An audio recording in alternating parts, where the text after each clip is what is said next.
Yeah, go ahead. No, I was just about to remind people who's here. If you're just now tuning in, this is comedian Godfrey, comedian Akeem. They're at the Helium Comedy Club. 2 shows tonight, 2 shows tomorrow night. Akeem Woods. Akeem Woods. I'm sorry, I didn't give you your last name. Did I? Akeem, you a rapper. All They might be looking for Akeem. Where's Akeem? Yeah. Right. Akeem Woods. Me, I just Akeem go by Woods. Godfrey. It's gonna be a good show. Yeah, it's gonna be a great show. It's gonna be. Yeah, this last night's show was good. It was a good turn. That was my first time at this St. Louis Helium. I don't really come to St. Louis a lot. You don't. I was just like, you in St. Louis?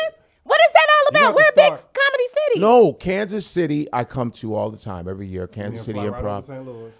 And it's weird because I know I grew up with people from East St. Boogie, the East Boogie, boom, the Tory brothers. Yeah. You got Cedric the Entertainer. I knew a lot of cats would say, and I just never, and it's just watching Sanford and Son and Red Fox being from St. Louis. The real name, John Sanford was his real name. Yeah. And it was like, yo, and I never come to say, and St. Louis has a strong black community. I go, how come the fuck? I don't know. But sometimes it's the club. It's the club owners. Sometimes you might have a shitty club in your city and you ain't trying to go to that shit. I'm like, nah, I need my shit. I mean, that contract right. Right. Ain't coming. Right. So a lot of times it's the business part. Some people just don't bring you to their club. Exactly. And you go, why the fuck am I not in St. Louis? First, everybody was going to the Funny Bone, right? Yeah, a lot of people are going to Funny Bone, but I mean, Helium's been picking up. Helium is dope. Yeah. Helium is getting a lot of the bigger names. But it's beautiful too, and it's it's intimate as shit. It's just, and the Helium brand is pretty. I do Philly. I've done Buffalo, and the guy, the Mark Grossman. I give him a shout out. He really understands comedy and the architecture of comedy and how to make shows. And it's cool, man. And my crowds are mixed, which I like, because I like to do racial shit in front of everybody. It's easy to do racial shit in front of black people. Yeah, because we just gonna cheer and be but I like it when there's others in the room too. Like they're like, because then you're not preaching to the choir. It's like when you just do the shit in front of black people. It's like and I do it in front of a lot of white audiences that are mainly white. I do it right in front. God. You ain't. I mean, you failing miserably at turning that phone on. I know. I'm trying to turn this shit down. My shit is not. Okay, hold on. Yeah, I don't know what's going on over there, Godfrey. Okay, here we go. All right, Jesus. you figured it out. All right now. Yeah, and you know who that was? You know who the fuck that was? Who the fuck was that? That's Jizz's people from the Wu-Tang Clan. Fuck. What? I'm not even lying. I was like, because he's a fan of my podcast. That's dope. Nice. Yeah, and I'm a big I'm like probably the biggest Wu-Tang fan. Method Who's Man your favorite? Well, Method made me an honorary Wu-Tang member when I was on Nice. Sirius XM. I have a video of it. Yeah. My favorite. I got proof. I like them all, man. I mean, they're like Voltron. They all can come together. They can all do their separate. But I'm like Meth, Ghostface, Raekwon, Jizza. Those are my. And of course RZA. But those are the guys I listen to the most. They all are so just. Oh my God, are you kidding me? But that's how when I told them, whenever I see Meth or I see Redman, who's an honorary Wu member, who I love Redman too, I tell them, I go, you don't understand, my whole comedy is based on the hip hop I grew up on. Like you guys were like parallel to how I wanted to do comedy. Me and Dion Cole, shout out to Dion, because we both started practically the same day in Chicago. Me and Dion. That's crazy. Me and Dion Cole, Dion Cole, and then I brought Corey Holcomb I brought him to Aberration. I forced Corey to do stand up. And it was me, dope. Corey, all of us, all Chicago. And I said the hip hop shit inspired the comedy shit, because the lyrical skill that these cats had, I go, I want to be like that as a comedian. I want to make sure my shit ain't whack. I want to make sure. And that's how I met Method Man at the Improv in LA. Method and Red came out. They was like, yo, son, you mad dope, kid. The intelligent shit, son. What? I was like, and I said, Redman and fucking Method, are you kidding me? Like, because they get it. I base my shit off you guys. Like, you know what I mean? To really make them have a message, to really, so people quote your shit. You know what I mean? The respect thing. So, yeah, man. All right. Well, look at you. All right. No, yeah, man. So I'm excited. And another thing too is the shit we talk about. Like, that's why I like working with Akeem Woods, because he came out 3 years ago. Yeah, 3 or 4 years ago. Yeah, and I was like, baby boy.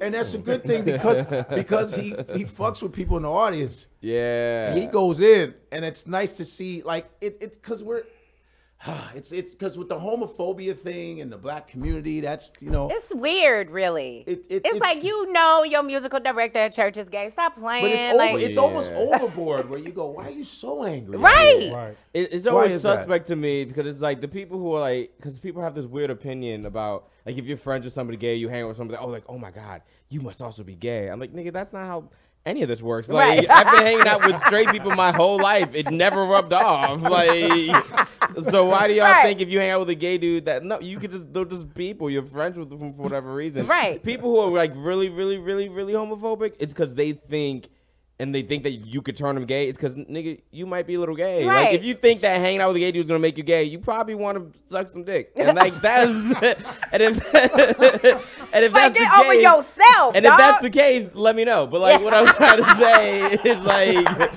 we can work that out today. But a secure, straight, masculine motherfucker doesn't give a fuck about hanging out with a gay dude because it's like, I don't care what, if we hang out, ain't shit gonna happen with us. Right, I don't care who you fucking. Yeah, I don't care about hanging out with fine women. I've never hung out with the finest one. Like, you know what? I might give it a shot. Like, I've never thought that. You know what's so funny is like other gay friends that I know that gay comedians. My friend Miran, I want to get him on a podcast. He's Iranian, so when he was abused as a kid, he was like because he was Iranian family, super gay. He was bullied. And he's a big dude too. I think I know him. He has like long hair? No, he's short hair, but he always, man. He has the fan. He makes me laugh. He'll be like this, yes! Quotes out his fan. Fuck you! I suck dick, you motherfuckers! Yes! Fish! And he's this big ass Iranian. That's hilarious. He's so fun, and he's so brilliant. He used to write speeches for the president of Harvard. He's that brilliant. Like, and we talk all the time because he keeps it 100%. Yeah. And I asked him, I said, yo, so would women, they would offer you pussy? He goes, man, all the time. They would. It's so funny because a lot of gay men get offered pussy from women. I go, so I gotta be gay to get some pussy? To get it thrown at so I'm gonna start pretending. I'm gonna start pretending. Yeah. I think some women were like, I can change them. Ooh, you cannot. Sit right back up. Does it get thrown at you a lot? Before I came out, women would come up to me after shows like, oh my God, let's go hang out. I'm like, ooh, I'm so busy. And I just go back to my hotel and watch Golden Girls alone. But like, I'm so busy. I have to get out of So here. you were a comedian before you came out? I was doing comedy for 5 years before I came out. Wow. I did not know that. I just didn't talk about being gay. I talked about like growing up and blah, blah, blah. I just didn't talk about sex. I didn't talk about sex with women, but I didn't talk about sex with men. I just didn't talk about it. But it takes sometimes, that's why comedy is such a real craft. Because it takes Thank you years. for saying that. Man, I will stress it. I'm a defender. Like some people are a defender of hip hop, real hip hop. Right. Same with comedy. It's like it's a real fucking craft. See how long it took him to talk about that? Yeah. Because you have to get you get comfortable. What year are you in now? 9. See now his voice is going to hit at 10. Yeah. His voice is coming around. I'm telling. Seinfeld told me the best. I've gotten advice from some of the greatest comedians, man. Seinfeld. He was a big fan of my shit. He was like, I was 9 years in when he was giving me advice, and he said, "Oh, how many years you been doing?" I said 9 years. I thought I was doing something. He goes, "Okay, you're a 9-year-old in comedy now. Yeah, you're a 9-year-old, so that's your age in comedy. So when you think like that, you'll know exactly where you're at. Exactly. If he wasn't right, fuck, man. I'm 22 years in comedy. You're 22 years in. I'm 22 years, and I'm a 22-year-old. Think about that. Cosby, before all this shit happened, was 50 years. He was a 50-year-old in comedy. Wow. 50 years old, man. Yeah. So like I tell these people, I said, just because you got a couple jokes, my man, you're not understanding. See, people think, and a lot of African Americans, black people, we think comedy is just being loud and talking about your mama and talking about, look what this nigga's wearing. That's what they think comedy is.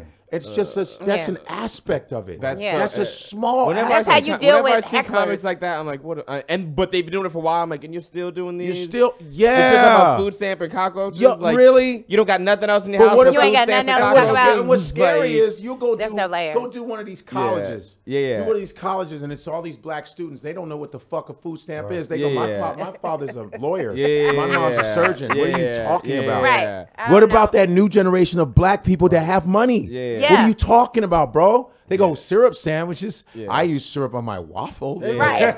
And I use 100% maker. In my dorm room. There is a new generation of kids, which I love, that they don't know. They don't and they're know like that. my age. They're all lawyers. My buddies are all doctors, lawyers, policemen, and their kids are doing really well. Like they don't know about that suffering. They're not relating to the. They're not relating. So what are you gonna do? What are you gonna do when you can't heckle a motherfucker? They're not having that shit. Tell your jokes. We're not here for the. What are you gonna do? Do you have an hour of material? Like it's a real. Yo, your girl Jess Hilarious has been getting her ass handed to her. I heard it's Oh, is she? terrible. It's terrible. Side note, I heard that she was taking jokes from people. But she's stealing jokes. She's stealing from black jokes? women. She taking. I won't say their names because I don't remember them, but I'm sure.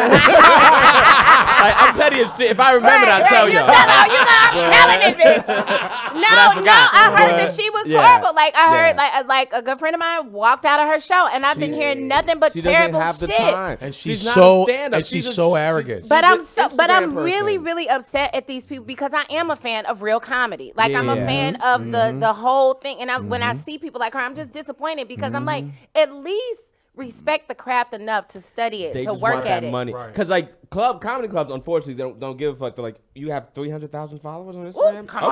Come sell this out because they know you'll sell out. But then you sell out, and they're sitting there like, all right, we paid you. Want to see an hour, and then you get like 7 minutes in, like, ooh, shit. But here's another thing. That's your fault for actually thinking. And as long as comedy's been around, the Bernie Mac fans, the Cat Williams fans, the Samore fans, the Seinfeld fans, the Chappelle fans, the CK. They've been doing it a long fucking time. Exactly. You should know better. Yeah. You should know if you're an Earth, Wind, and Fire fan and you seen Michael J. Sade, you know not to go to no bullshit ass concert. Fuck is wrong with 21 you? Savage concert. Knock it off. I like 21 Savage, and I like the baby. But my thing is that if they can't perform that well, right. What are you surprised about? These are a lot of these motherfuckers are, and I'm not taking anything from anybody's and 21 hustle. Can't perform. Don't do Listen, well, I saw Michael Jackson, so I don't know. I've seen everybody. I have to. I'm like, I have to, but I've seen everybody. I did 20 years in radio. I've seen everybody. Hip hop, I've seen all them motherfuckers live. I can't even. Everybody has talent. Don't go there. Some people just have. I don't know about that. I don't know about that. I'm just saying the people everybody that we just talked about has talent. I'm like, not so sure. Just because that's not what y'all like. Well, I'm gonna watch. Well, talent is talent, regardless of whether you like the person or not. Like some people don't like Bruce Springsteen. He's actually talented, right? But not everybody likes Bruce Springsteen. No, not everybody likes. But 21 not bad though. Like Pink is talented. Meek Mill is terrible. Like Pink can play instruments because her parents were musicians. And she does all that acrobatic shit. Yeah, Pink really, but she started doing R&B because they told her to. Yeah, that's what she was like, L.A. Reid told her to do. She's really like a fucking guitarist, blah, blah. But I don't necessarily, I'm not a big Pink fan, but I know she's talented. Right. You understand? I'm a big Pink fan. So, but the color or her? Both. Yeah, I enjoy both. I knew you were saying that's why I fucked up. Yo, but Jess Hilarious. Here's the thing. I'm not taking anything from her hustle as she's an Instagram dope-ass hustle. Yeah. She would do the thing where she would talk about, but that's nothing new. Because that's hard to do. It's hard to be consistent with that. Because she was very consistent. Very consistent with built her numbers up. Yeah. I give you so props because it takes a lot of hard work. You got to really be on it. Yeah. I give her props for that. Yeah. She got in a beef with Corey Holcomb. Did she got in a beef because Corey made fun of a picture where she was naked with her baby. And Corey does that. Corey's like, man, did you see that goddamn picture? Shit, that shit was fucked up. I'm just saying. Your ass has no nerve. Your ass should not be naked. That's all I'm saying. Yo, what? That's some sawbuck ass shit. He's funny as hell, though. Corey Holcomb's funny as hell. That's my brother, man. That's my brother. Oh, that's a good one. Corey used to play. Corey played basketball with my brother. I grew up with Corey. That's funny. And so Jess Hilarious got so angry with it that she went back and forth with Corey. She was like, "Oh, you old motherfucker, that's why you ain't getting." I go, I love when they say that to us. Yeah. Like I go, well, you know what? Not to be. Yeah. And I'm not no bitter motherfucker. No. First of all, you got to be older to get better at this shit. Yeah. Right. You'll see. Yeah. Okay. Everybody can get a couple commercials. When I first started, I got commercials. I was getting. My friend, you're not understanding. This is a marathon. Yeah. You better be Kenyan about this motherfucker, because you better pace yourself. Because you doing all this sprinting to get these Instagram followers. Yeah. About 5 years, your ass gonna be out of here's juice. the thing. Like, I'm in St. Louis now. We'll probably we'll probably be back in St. Louis. It'll be 2021 or 20. This shit comes by so fast because people are you go. In comedy, you'll get away with a couple things. And they'll be like, oh, man, Jess Larry's was mad funny. She's probably using other people's jokes, whatever. No one develops that fast. It's impossible. You can't be put. See, Instagram has made the cart, when you put the cart before the horse. That's what Instagram's doing. So everybody's going to come back around. These months go fast. She's been here twice already. And people are catching on to how she's, and her ticket sales about to flop. Because people are going to stop going. Because people can't be. Did you go see her? You got to get. I you got to refuse. get a babysitter. You gotta, yeah. First of all, they put her in a place. I don't like to see comedy there. I only like seeing comedy in comedy Where clubs. they see her? Where they put her? She was at the pageant. Yeah. What's the pageant? It's a theater. Probably like 1,200 seats. Yeah. And so I don't know. Did you know people that went to it? Yeah, my friend, he's a critic, and he walked out. He said we left. You see what I'm saying? And she's really arrogant, and I'm not downing her or anything. I'm down. But she's I'm just. But she's arrogant. I got 1,200 followers. But she's being. I'm not. But people always want to just. That's the problem too. Black people should be able to criticize other black people, where it's not on some hate shit, but just like she's disrespectful to the art form. She's stealing other people's jokes. I heard she contractually says, "I don't want any other comedians in the room," because she's taking other people's shit. There was other comedians there. It was other comedians on the bill. There was for? Do you know? Because I've heard that she doesn't like having women openers. There were no other females on the show. That showed you she's not original because she's scared that someone might talk about something she's take her about. shit or she's taking other people's shit. Because there's so much footage. On online, you can steal like a lot of foreign comics are doing that. Like this one French guy, his name is Gade Mallet. He's the biggest. How many languages do you speak? Oh, I mean, I Spanish is what I studied in college, but I taught myself how to read French. I don't speak fluent French. I know basic shit. Okay. And I want to learn Chinese because it's just hard, but yeah, but I know how to pronounce it. Smart ass Negro. Anyway, but this guy named Gade Mallet, who I know, is huge. He's a massive European comedian. And he was doing concerts with Jerry Seinfeld. All of a sudden, he starts stealing Jerry Seinfeld shit. And they caught him. But he does it in French.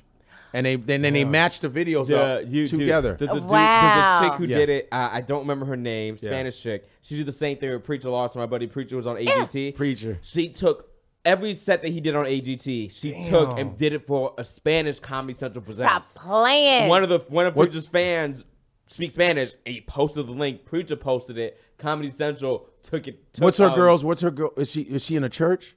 No, it's a Comedy Central Presents. It's like a half hour. Okay, half hour, yeah. Yeah, I think. So she did a comedy special for Spanish Comedy Central. And did like 3 or 4 Preacher's jokes. Comedy Central got wind of it, and they cut her. I'm so glad. They fired her. This is what they do. But she literally took his whole act and did it in Spanish. Because I feel like comedy is such a personal experience. It's like rapping. Like, why are you going to use somebody else's verses? But people are desperate. I know. People want, our business is, and I didn't know this.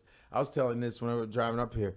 I said, our business, I didn't know it was this fucked up. I really didn't know. I thought, when you go, you just do really good. And then you get things. Like I thought they give you stuff. I wish. Like you don't know, because I come. If you played ball, like you played ball, I played ball, and the last like bastion of morality is like of meritocracy is sports.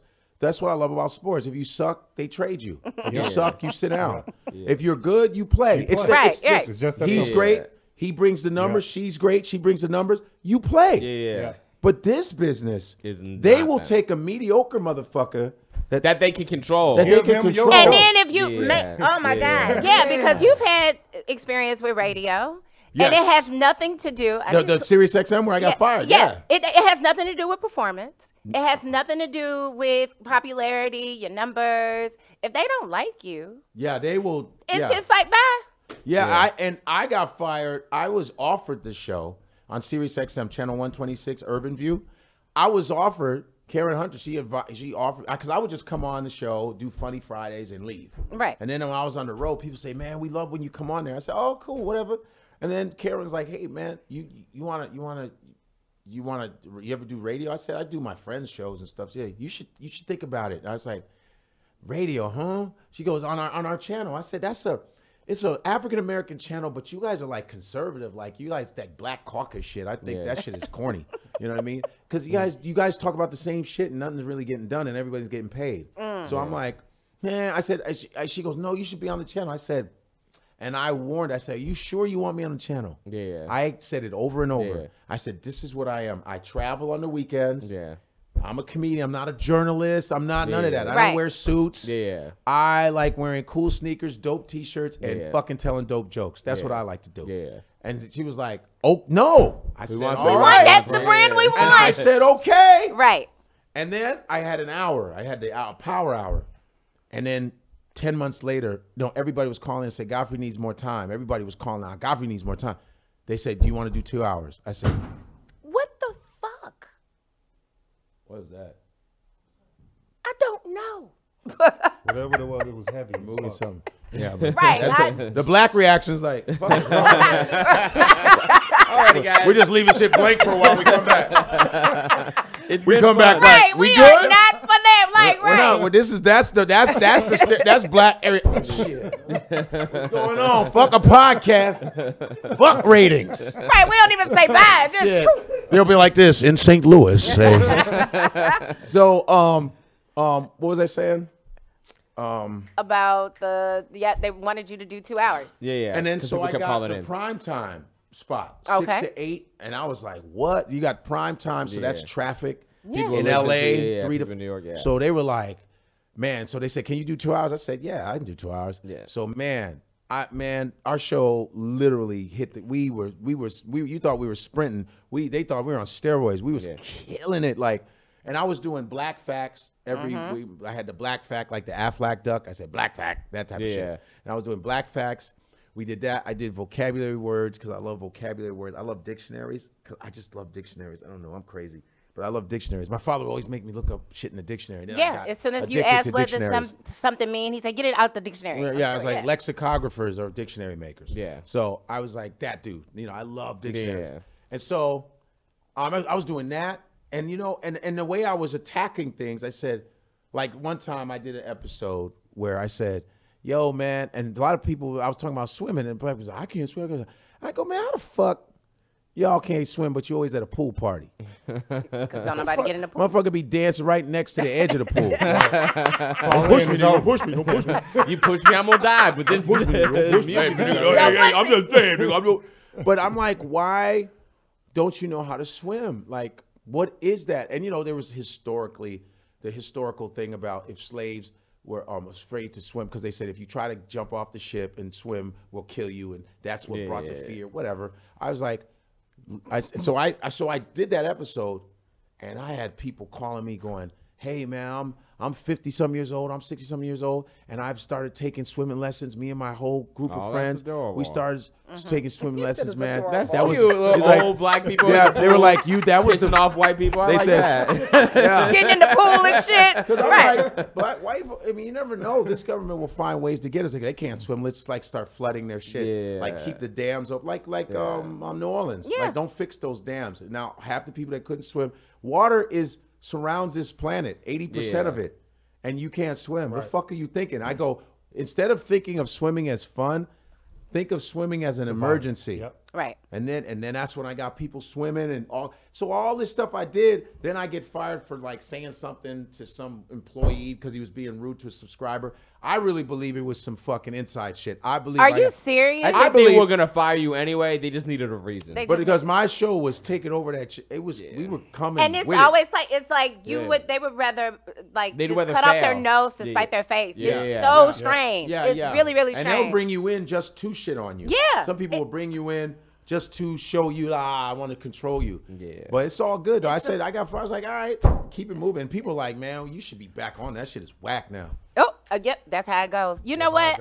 Make sure you check out Godfrey and Akeem Woods. They're at the Helium Comedy Club tonight, tomorrow night, 2 shows. You're not doing Sunday, huh? Nope, I was told to wrap up. I have to go to Israel on Sunday. Oh, I'm sorry. Go to Israel. A traveling smart Negro. And also my Instagram, comedian Godfrey. Follow me on that and listen to my podcast and Godfrey We Trust on the Gas Digital Network, Tuesdays and Fridays at 9:30 p.m. And what about time. you, Akeem Woods? Akeem Woods, follow me at AKEM Woods, and that's it. If you're a cute dude, text me. And there you go. And then I finally started following you. Did you? Yeah. Nice. You didn't see that? No, I did. Okay, yeah. All Because right, I was having problems that day. No, I was yeah. having problems that day. I had to unfollow a bunch of people. Yeah. But, All right. Yeah. So there. This there was you go. fun, guys. And well, I'm glad you Hell came. yeah, I'm glad. Welcome You know, back to St. Louis. You I'm never glad. come to. 1 or 2 times. That's sad. Yeah. Hopefully, I will be a regular in St. Louis. Yeah. Because I got fans here, man. It's dope. And it's Midwest. I'm a Midwest kid. Yeah, Come I on. don't understand that. How I you know mean, that? They got soul food here too. They do have soul food. They have soul food. We Good have soul food. amazing barbecue too. If you're a barbecue person. I mean, Kansas City brags about their barbecue. No, we have. We need to go and get some There's barbecue that place from that St. Louis. Oprah. What was that place that Oprah was famous for, or something? Oprah. Yeah, she was like on the. Oh, old network. welcome to Sweetie Pies. Sweetie Pie. Sweetie Pies is not too far from here. So what's good? Where should we go in St. Louis for ribs? I'm not giving anybody any kind of pub because they don't advertise. So we'll talk after this. Oh!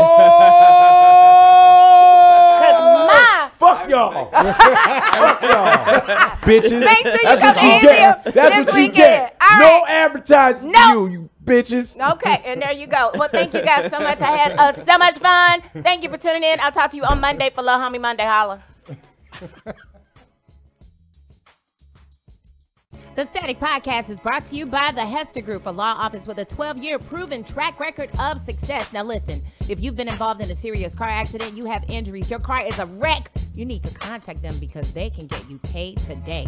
314-652-4321. That's 314-652-4321. Tell them Staci Static sent you, but remember, the choice of an attorney is an important one and should not be based solely upon advertisement.